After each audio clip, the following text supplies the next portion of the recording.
चलिए, आज का क्लास जो है बहुत पावरफुल क्लास है। आज गोधोली भाग 10th क्लास का 4th चैप्टर, जो कि एक इंटरेस्टिंग चैप्टर है, और इस चैप्टर का नाम है नाखून क्यों बढ़ते हैं।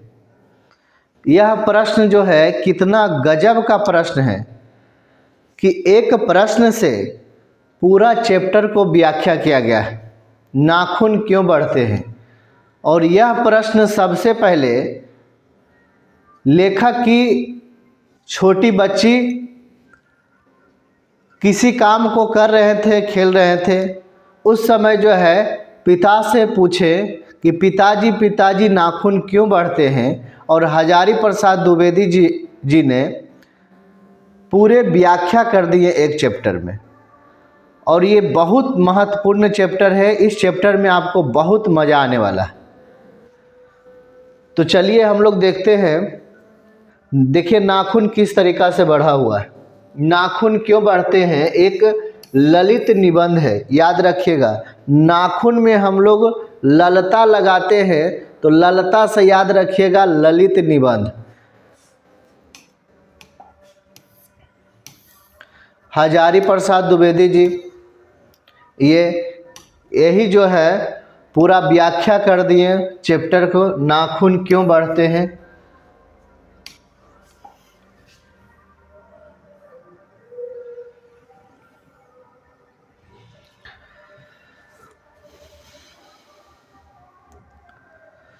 सबसे पहले हम लोग लेखक परिचय जानते हैं। लेखक परिचय का कुछ बेसिक इन्फॉर्मेशन।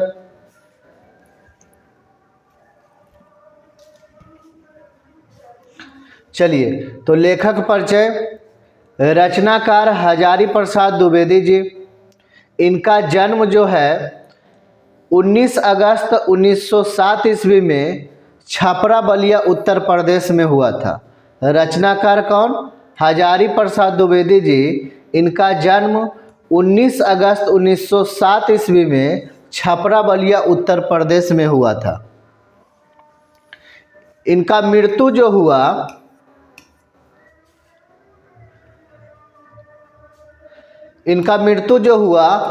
19 मई 1979 ईस्वी में हुआ।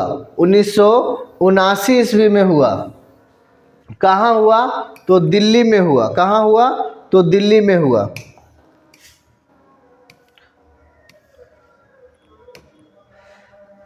इनका प्रमुख रचना जो है अशोक के फूल, विचार और वितर्क। इनका प्रमुख जो रचना है, देखिए किस प्रकार से एग्जाम में पूछा जाता है। सबसे इम्पोर्टेंट अशोक का फूल, फिर विचार और वितर्क, कूटज, आलोक पर्व। इनका जो है निबंध संग्रह जो है वन भट्ट की आत्मकथा, और है अनाम दास का पोथा।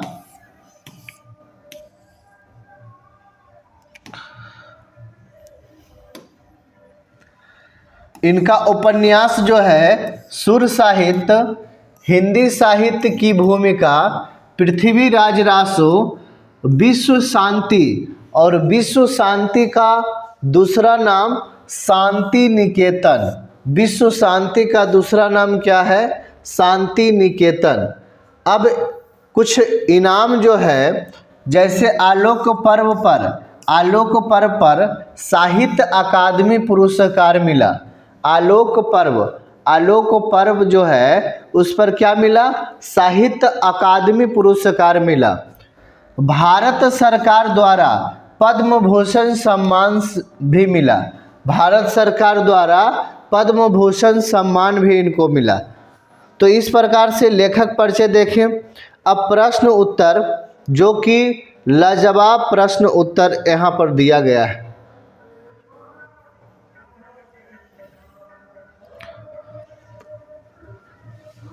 बुक के हिसाब से पहला प्रश्न जो है, नाखून क्यों बढ़ते हैं, यह प्रश्न लेखक के आगे कैसे उपस्थित हुआ।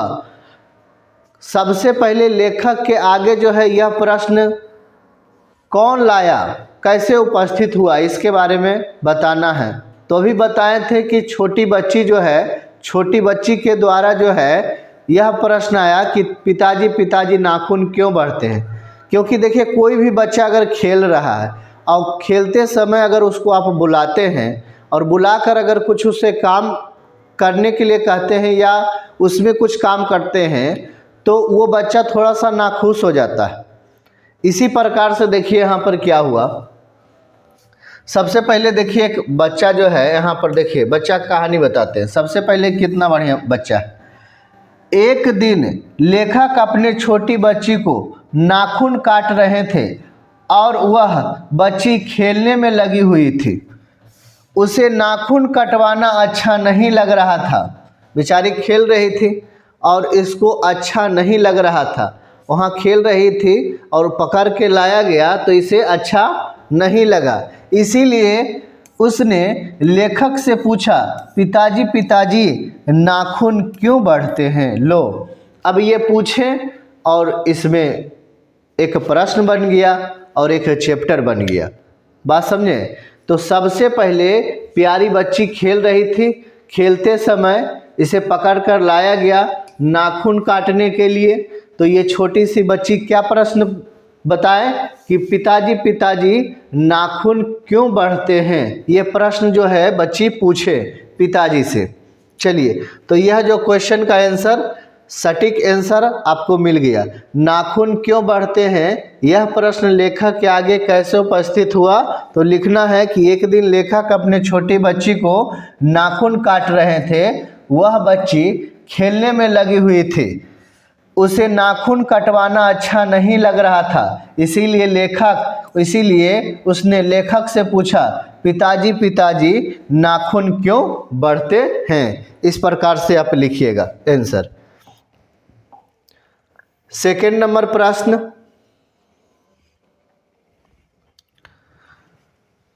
बढ़ते नाखूनों द्वारा प्राकृतिक मनुष्य को क्या याद दिलाती है।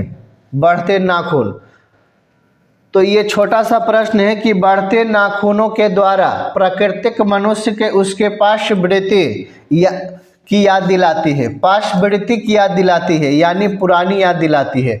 जब मेरा नाखून जो है, मेरा नाखून बढ़ता है तो क्या चीज़ याद दिलाता है कि अभी भी हम लोग आदि मानव है, लेकिन उसे काट कर हम लोग क्या बताना चाहते हैं कि अब हम लोग आदि मानव नहीं है, यह बताना चाहते हैं। तो फिर से एक बार कि बढ़ते नाखून के द्वारा प्राकृतिक मनुष्य को इसके पार्श्ववृत्ति की याद दिलाती है, यानी पुरानी याद दिलाती है। अगला प्रश्न 3 नंबर,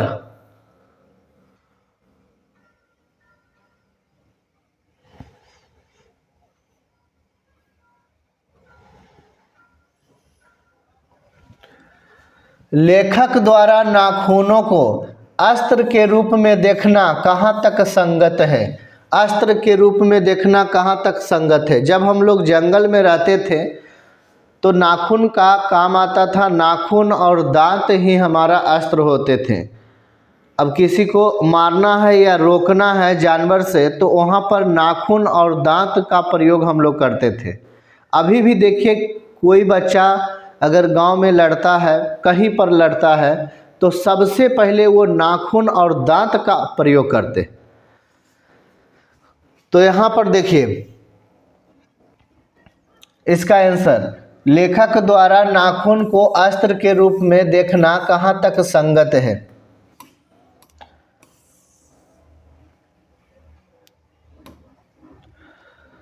लेखक के कथानुसार जब मानव पशुओं के भांति जंगलों में रहा करता था, वह अपने नाखून और दांत का उपयोग शिकार करने तथा अपने प्राण को बचाने के लिए करता था, परंतु जैसे जैसे मानव में वृद्धि का विकास हुआ, नाखून के स्थान पर विभिन्न अस्त्रों का उपयोग जो है करने लगा। इसी प्रकार लेखक के द्वारा प्राचीन समय में नाखून का अस्त्र शस्त्र के रूप में देखना बिल्कुल संगत है।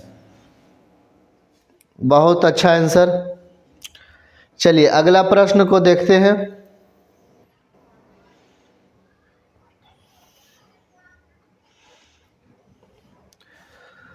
मनुष्य बार बार नाखूनों को क्यों काटता है? मनुष्य जो है बार बार नाखूनों को क्यों काटता है? क्योंकि हम बताना चाहते हैं कि आदि मानव नहीं है। मनुष्य बार बार नाखूनों को इसलिए काटता है क्योंकि वह पुरानी चिन्हों को क्या करना, वो पुरानी चिन्हों को भुला देना चाहता है। मनुष्य बार बार नाखूनों को इसलिए काटता है क्योंकि वह पुरानी यादों को क्या करता है, पुरानी यादों को, पुरानी चिन्ह को क्या करता है, भुला देना चाहता है। चलिए अगला प्रश्न।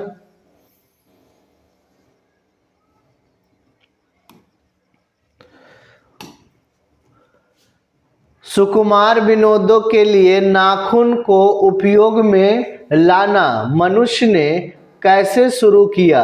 लेखक ने इस संबंध में क्या बताया है?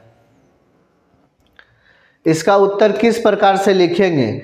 लेखक का कहना है कि कुछ हजार वर्ष पूर्व मनुष्य ने नाखून को सुकुमार विनोद के लिए, इसका मतलब क्या होता है, मनोरंजन के लिए उपयोग में लाना शुरू किया था। आज से 2000 वर्ष पहले भारतवासी नाखूनों को संवारा था। इनके नाखून काटने की कला काफी मनोरंजन थी। नाखून को त्रिकोण, चंद्राकार जैसे कई आकृतियों में काटते थे। कौन कौन सा आकृति में? देखिए क्वेश्चन आता है, त्रिकोण या चंद्राकार आकृति में इसे काटते थे। आगे दिया है, काटते थे। लोग मोम तथा आलता से इन्हें लाल तथा चिकना बनाते थे और गौड़ देश के लोग जो हैं बड़े बड़े नाखूनों को रखना पसंद करते थे। ऑब्जेक्टिव प्रश्न में आते हैं कि किस देश के लोग बड़े बड़े नख रखना पसंद करते हैं? तो किस देश के हैं? गौड़ देश के।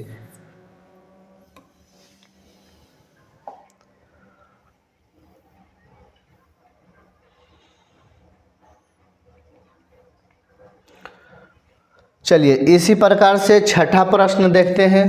कह रहा है, नख बढ़ाना और इन्हें काटना कैसे मनुष्य की सहजात वृत्तियां हैं, इनका क्या अभिप्राय है? तो सबसे पहले लिखेंगे कि मानव शरीर में बहुत सी सहजात वृत्तियां हैं। सहजात वृत्तियां माने क्या होता है? सहजात वृत्तियां माने क्या होता है?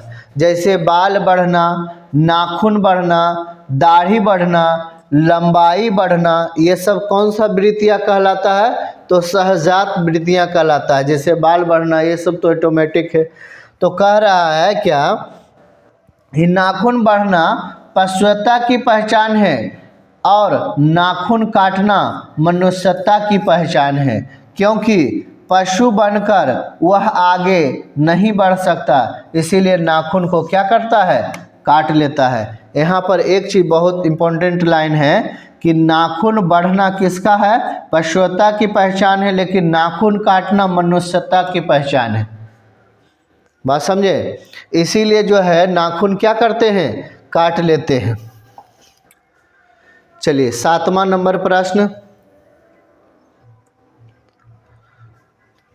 जैसा प्रश्न पूछा गया है वैसा इमेज दिया गया है। 7वां नंबर प्रश्न, लेखक क्यों पूछता है कि मनुष्य किस ओर बढ़ रहा है, पशुता की ओर या मनुष्यता की ओर बढ़ रहा है? इसे स्पष्ट कीजिए। तो लेखक जो है, यह प्रश्न जो है उन्हें भी समझ में नहीं आया कि किस ओर मनुष्य जो है बढ़ रहा है। समझ में नहीं आने के कारण यह प्रश्न जो है लोगों को बीच रखा कि आप लोग बताइए कि जो है लोग किस ओर बढ़ रहे हैं। तो ज़्यादा वोट जो आया है वो पश्चाता की ओर आया है। और सही बात, इस चैप्टर में एक पॉइंट में पढ़ना है कि एक बुजुर्ग व्यक्ति जो हैं वो कुछ समझा रहे हैं, किसी को अच्छे ज्ञान दे रहे हैं, और वह व्यक्ति बढ़िया से सुना नहीं, समझा नहीं, और उस बूढ़े को गोली मार के हत्या कर दिया। बीच में जो है छोटा सा पॉइंट में यहाँ पर जिक्र किया गया है। तो लेखक क्यों पूछता है कि मनुष्य किस ओर बढ़ रहा है, तो बताना है कि लेखक को भी यह पता नहीं चल रहा है कि मनुष्य जो है पश्चाता की ओर बढ़ रहा है या मनुष्यता की ओर बढ़ रहा है। लेखक को भी यह पता नहीं चल रहा है बात, ठीक है। और यह प्रश्न को हल करने के लिए लोगों के बीच रखा, तो सभी लोग ने बताया कि यह प्रश्न जो है किसके बीच रखा गया, तो सभी लोगों के बीच रखा गया। तो सब लोग क्या बताएं कि मनुष्य पश्चाता की ओर बढ़ रहा है, क्योंकि मनुष्य बंदूक, पिस्तौल, बम से लेकर नए नए अस्त्र शस्त्रों को रखने लगा है और इसका उपयोग कर रहे हैं। वह जो है पश्चाता की निशानी है। मनुष्य जो है इसका उपयोग जो है बहुत सारे जो है पिस्तौल जो है, बंदूक, बम से लेकर नए नए अस्त्र शस्त्रों का प्रयोग कर रहे हैं। तो ये किसका उपयोग में आता है, तो अगर मानव बना रहा है और मानव का ही हत्या करने के लिए बना रहा है, तो ये पश्चाता की निशानी है। इस क्वेश्चन से पता चला। चलिए अगला प्रश्न।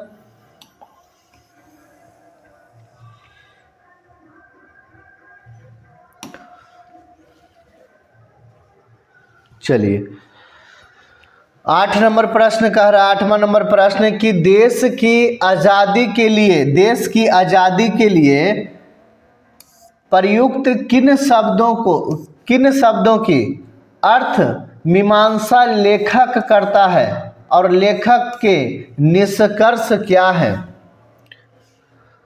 इसका उत्तर किस प्रकार से लिखेंगे कि देश की आज़ादी के लिए लेखक अंग्रेजी शब्द इंडिपेंडेंस शब्द का जिक्र करते हैं, जिसका अर्थ स्वाधीनता होता है।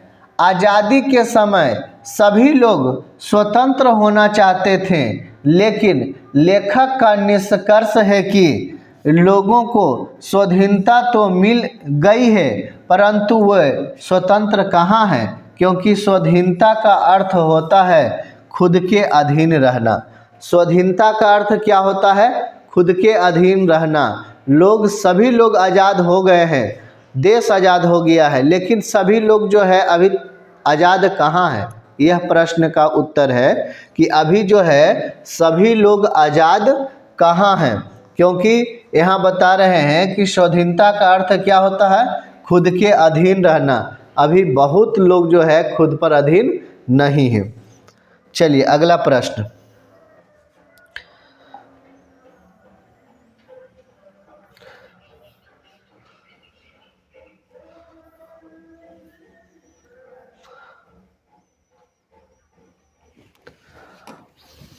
चलिए यह 9वां नंबर प्रश्न कि लेखक ने किस प्रसंग में कहा है कि बंदरियां मनुष्य का आदर्श नहीं बन सकती। लेखक का अभिप्राय स्पष्ट करें।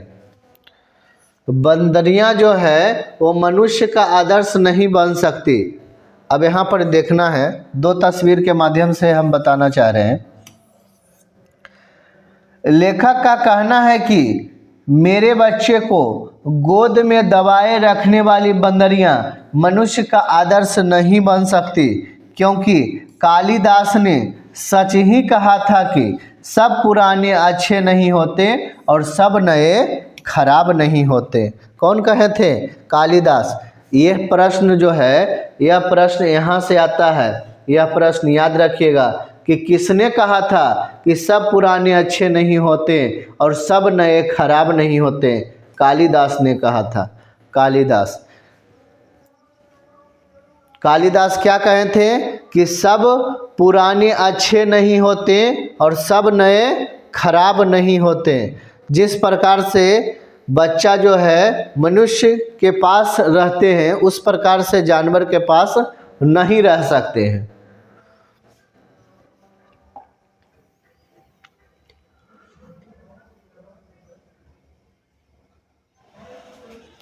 चलिए अगला प्रश्न 10 नंबर, स्वाधीनता शब्द की सार्थकता लेखक क्या बताता है? तो इस प्रकार से लिखेंगे कि लेखक के अनुसार स्वाधीनता शब्द का अर्थ है अपने ही अधीन रहना, जिसमें स्व का बंधन अवश्य है। अंग्रेजी में कहना हो तो सेल्फ डिपेंडेंस कहते हैं।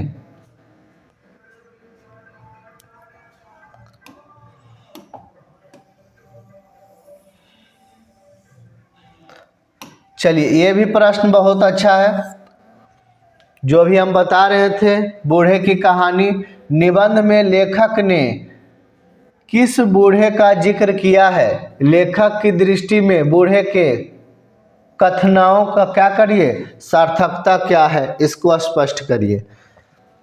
जिस प्रकार से बूढ़े व्यक्ति समझा रहे थे, अब किस प्रकार से समझा रहे थे देखिए कि अच्छा बात बता रहे थे कि ऐसे करना है, अच्छा से रहना है, लेकिन उसका बात नहीं मानकर उसे गोली मार दिया जाता है।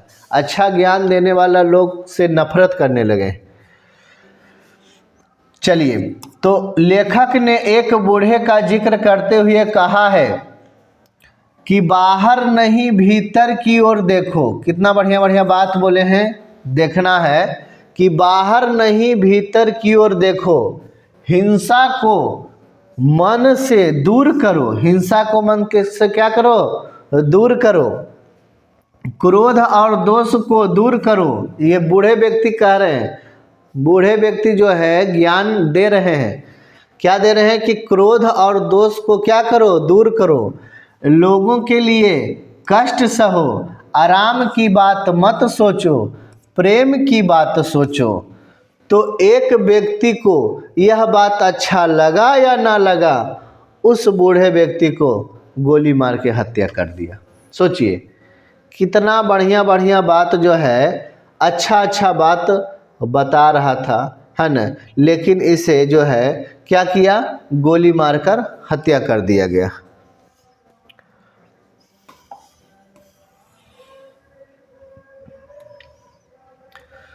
बारह नंबर प्रश्न, मनुष्य की पूंछ की तरह इसके नाखून भी एक दिन झड़ जाएंगे। प्राणी शास्त्रियों के इस अनुमान से लेखक के मन में कैसी आशा जगती है? लेखक कहना चाह रहे हैं कि जिस प्रकार से मानव का पूंछ झड़ गया है, उसी प्रकार से भविष्य करते हैं कि नाखून भी झड़ जाएंगे। सोचिए कितना बढ़िया बात है।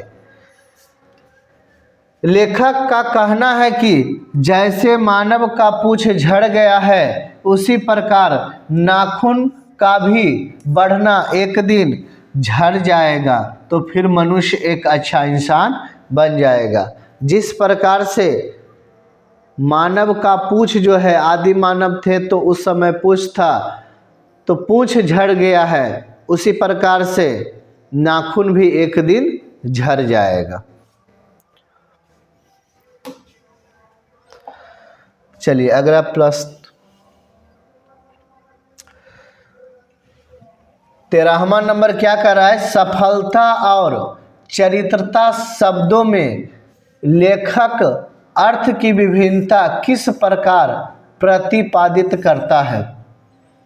चरित्रता क्या है इसके बारे में पूछ रहा है। सफलता क्या है इसके बारे में, चरित्रता और सफलता के बारे में पूछ रहे हैं। तो यहाँ पर दो इमेज जो है देखकर हम समझाना चाहते हैं कि सफलता और चरित्रता में अंतर है। अपने पैसे के दम पर महंगी महंगी वस्तुओं खरीदना, इसे लेखक सफलता का नाम दिया है। सफलता का नाम क्या दिया है कि महंगी महंगी वस्तुओं को खरीदना, इसे जो है लेखक सफलता का नाम दिया है। परंतु मनुष्य के चरित्रता प्रेम में है। सभी के बारे में अच्छा सोचना, भेदभाव नहीं करना, इसे चरित्रता का नाम दिया गया है। इसे क्या चरित्रता का नाम दिया गया है। किसी का भेदभाव नहीं करना, थोड़ा सा बढ़िया से रहना, सभी के बारे में सोचना। देखिए यहाँ कह रहा है कि परंतु मनुष्य के चरित्रता प्रेम में है। सभी के बारे में अच्छा सोचना, भेदभाव नहीं करना। सभी के बारे में अच्छा सोचना, ये नहीं कि अपने बारे में सिर्फ सोचना, सभी के बारे में अच्छा सोचना, भेदभाव नहीं करना, इसे चरित्रता का नाम दिया गया है। और महंगी महंगी वस्तुओं खरीदना, इसे सफलता का नाम दिया गया है।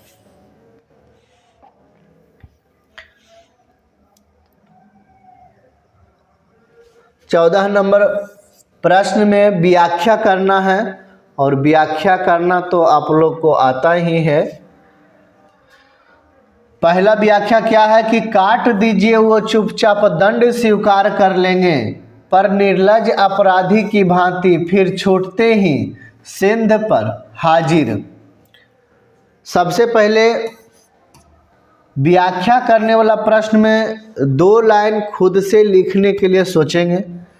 2 लाइन जो है क्या लिखेंगे, सबसे पहले देखिए, प्रस्तुत पंक्ति हमारी पाठ्य पुस्तक गोधोली भाग 2 के शीर्षक नाखून क्यों बढ़ते हैं से लिया गया है, और लेखक का कहना है। यहाँ तक आप लोग लिखिएगा। क्या लिखिएगा कि प्रस्तुत पंक्ति हमारी पाठ्य पुस्तक गोधोली भाग 2 के नाखून क्यों बढ़ते हैं, शीर्षक नाखून क्यों बढ़ते हैं से लिया गया है, और लेखक का कहना है कि, अब लेखक का कहना है कि यहाँ से हम लोग जो है पॉइंट को देखेंगे। नाखून को काट दीजिए, वो चुपचाप दंड स्वीकार कर लेंगे, पर निर्लज अपराधी की भांति छूटते ही सिर पर हावी हो जाएगी। शायद नाखून को यह मालूम नहीं कि इंसान इन्हें देखना पसंद नहीं करते हैं। इंसान इसे नाखून को जो है ना, इंसान देखना पसंद नहीं करते हैं। इसीलिए देखिए बचिया जो है नाखून को झोल झोल कर खा रही है ना, काट रही है, काट के फेंक रही है झोल झोल कर, क्योंकि इसको देखना पसंद नहीं करते हैं, नाखून को देखना पसंद नहीं करते। चलिए दूसरा व्याख्या जो है,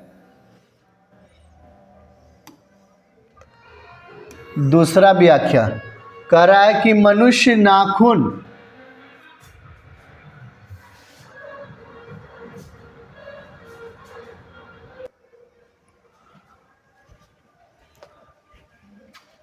मैं मनुष्य के नाखून की ओर देखता हूँ तो कभी कभी निराश हो जाता हूँ। अब इसको व्याख्या करना है। प्रस्तुत पंक्ति हमारी पाठ्य पुस्तक गोधोली भाग 2 के शीर्षक नाखून क्यों बढ़ते हैं से लिया गया है। लेखक का कहना है कि कमबख्त रोज बढ़ते हैं क्योंकि वह अंधे हैं। वे नहीं जानते हैं कि मनुष्य इससे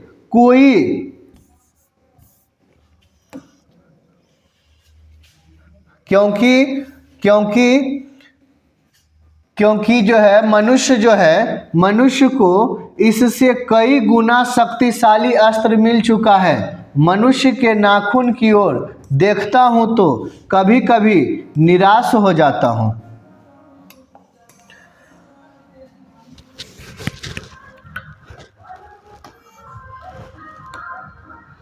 चलिए अगला प्रश्न है कि कमबख्त नाखून बढ़ते हैं तो बढ़े, मनुष्य इन्हें बढ़ने नहीं देगा। अब इस प्रकार से देखिए जो है, सबसे पहले इसको व्याख्या करिए। लास्ट व्याख्या ये वाला है प्रश्न। प्रस्तुत पंक्ति हमारी पाठ्य पुस्तक गोधोली भाग 2 के शीर्षक नाखून क्यों बढ़ते हैं से लिया गया है। लेखक का कहना है यदि नाखून बढ़ते हैं तो मनुष्य इन्हें निश्चित रूप से बढ़ने नहीं देगा। वह जितना बढ़ेगा मनुष्य उतना काटता रहेगा। क्योंकि मनुष्य पुरानी यादों को क्या करता है, अपनाना नहीं चाहते हैं। मनुष्य जो है पुरानी यादों को अपनाना नहीं चाहते हैं।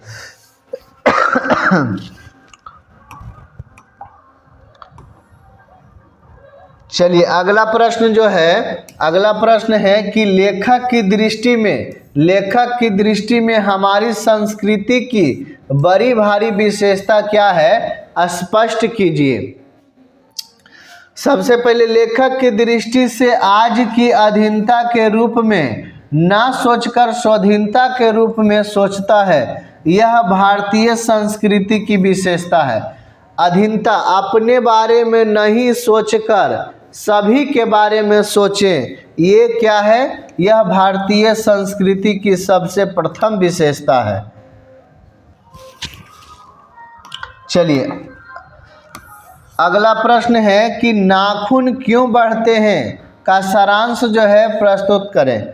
अब सारांश जो लिखना है तो सारांश आपको जितना याद रहे उतना लिख सकते हैं। पूरा खिस्सा के तौर पर जो इस चैप्टर में पढ़ना है तो टोटल आप लिख सकते हैं।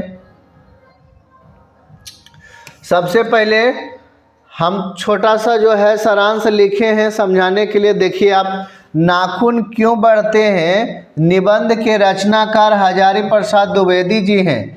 इस निबंध के माध्यम से लेखक मानवों में बढ़ रही पशुओं के जैसी व्यवहार को कम करने का प्रयास किया है।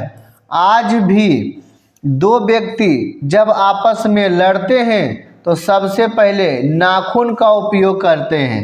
जब हम लोग आदि मानव थे तो जंगल में रहते थे तो अपनी सुरक्षा के लिए नाखून और दांत का उपयोग करते थे, लेकिन जब वर्तमान समय में बहुत सारे अस्त्र शस्त्र का उपयोग किया गया है, इसीलिए नाखून को अब हटाना चाहता हूँ, क्योंकि अब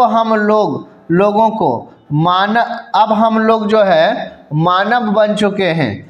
पार्श्ववृत्ति को भुलाना चाहते हैं, लेकिन नाखून बढ़कर फिर हमें याद दिला ही देता है।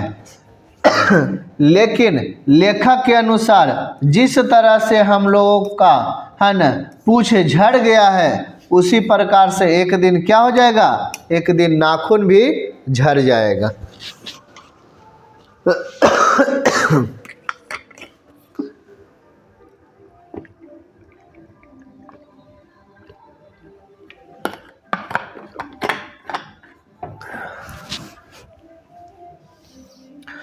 चलिए तो इस प्रकार से सारांश भी हम लोग देखें और सभी प्रश्नों को हमने सही ढंग से उत्तर दिया है। आप देख सकते हैं जो प्रश्न दिया गया है उससे रिलेटेड इमेज को भी दिए हैं, आप स्क्रीनशॉट भी ले सकते हैं।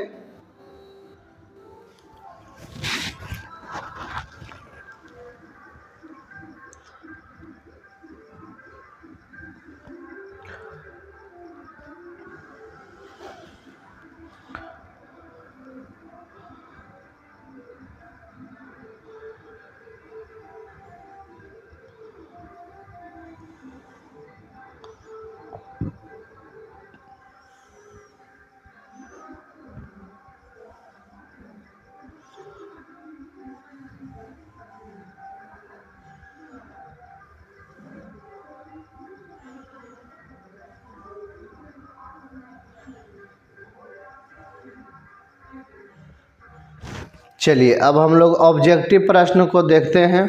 सबसे पहला प्रश्न है कि नाखून क्यों बढ़ते हैं, यह पाठ की कौन सी विद्या है। तो एक ललित निबंध है, नाखून में हम लोग ललता लगाते हैं, तो इससे याद रखेंगे ललित निबंध। नाखून क्यों बढ़ते हैं पाठ के लेखक कौन है, हजारी प्रसाद द्विवेदी जी है। हजारी प्रसाद द्विवेदी जी का जन्म कब हुआ था, तो 1907 ईस्वी में हुआ था। हजारी प्रसाद द्विवेदी जी का जन्म कहाँ हुआ था, तो छपरा बलिया उत्तर प्रदेश यूपी। हजारी प्रसाद द्विवेदी जी की मृत्यु कब हुआ था, तो 73 ईस्वी।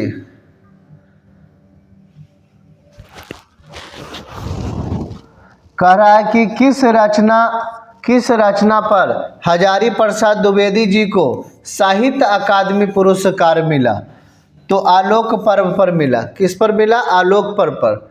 शायद लगता है मृत्यु जो है 1979, शायद लगता है।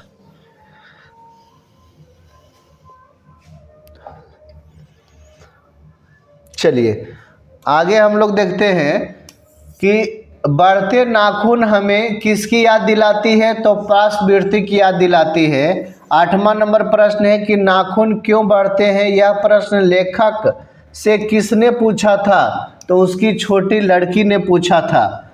आगे प्रश्न है कि किस देश के लोग बड़े बड़े नाखून रखना पसंद करते हैं? किस देश के लोग बड़े बड़े नाखून रखना पसंद करते हैं? तो गौड़ देश के लोग बड़े बड़े नाखून रखना पसंद करते हैं। हजारी प्रसाद द्विवेदी जी ने निर्लज अपराधी किसे कहे हैं? तो नाखून को कहे हैं। नाखून को काट दीजिए फिर भी वो बढ़ता रहेगा, निर्लज अपराधी से कहे। अगला प्रश्न है 11 नंबर की, किसने कहा था कि सब पुराने अच्छे नहीं होते और सब नए खराब नहीं होते? कालिदास ने कहा था। 12 नंबर प्रश्न है कि दधीची मुनि की हड्डी से क्या बना है? तो इंद्र का ब्रज बना है। अगला प्रश्न है कि कितने दिनों के बाद नाखून बढ़ जाते हैं? बहुत अच्छा प्रश्न। कितने दिनों के बाद जो है नाखून बढ़ जाते हैं? तो हर एक 3 दिन के बाद नाखून क्या होते हैं? बढ़ जाते हैं। नाखून किसका प्रतीक है? तो पार्श्ववृत्ति की प्रतीक है। लाखों वर्ष पूर्व मनुष्य क्या था? तो वन मनुष्य आदि मानव। अगला प्रश्न जो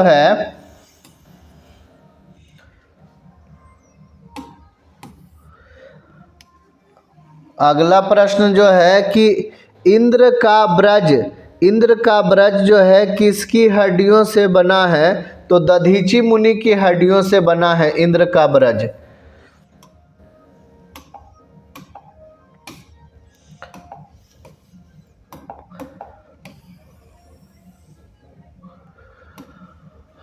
अगला प्रश्न है 17 नंबर की, लेखक के अनुसार नाखून की विविध आकृति कैसी होनी चाहिए? तो अगला बार बताए थे अभी थोड़ा सा पहले कि चंद्राकार यानी ये वाला चंद्राकार काटते हैं ना, चंद्राकार।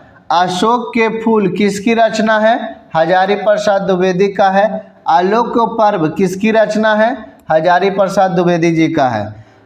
लास्ट क्वेश्चन है कि काट दीजिए वो चुपचाप दंड स्वीकार कर लेंगे, पर निर्लज अपराधी की भांति फिर छूटते ही सेंध पर हाजिर। प्रस्तुत पंक्ति किस पाठ से ली गई है? तो नाखून क्यों बढ़ते हैं से ली गई है। अब जो है इस प्रकार से चैप्टर जो है एंड हो गया। और यह नोट्स से जो भी प्रश्न एग्जाम में पूछेगा इसमें सटीक उत्तर दिया गया है और इमेज के साथ है, तो आप खुद से समझ सकते हैं। और जो समझाए हैं और सारांश जो है सारांश और भी लिख सकते हैं आप, अगर याद है तो और भी लिख सकते हैं। क्वेश्चन देखिए, जिस तरीका से क्वेश्चन पूछा उस प्रकार से देखिए आंसर। उसके बाद जो है जैसे मान के चलिए व्याख्या करने वाला, तो व्याख्या करने वाला में 1 लाइन 2 लाइन खुद से लिखना है व्याख्या करने वाला प्रश्न में। चलिए, तो पहला चैप्टर, दूसरा और तीसरा, चौथा 4 चैप्टर हम लोग पढ़ चुके हैं। 5वां चैप्टर में फिर मिलते हैं।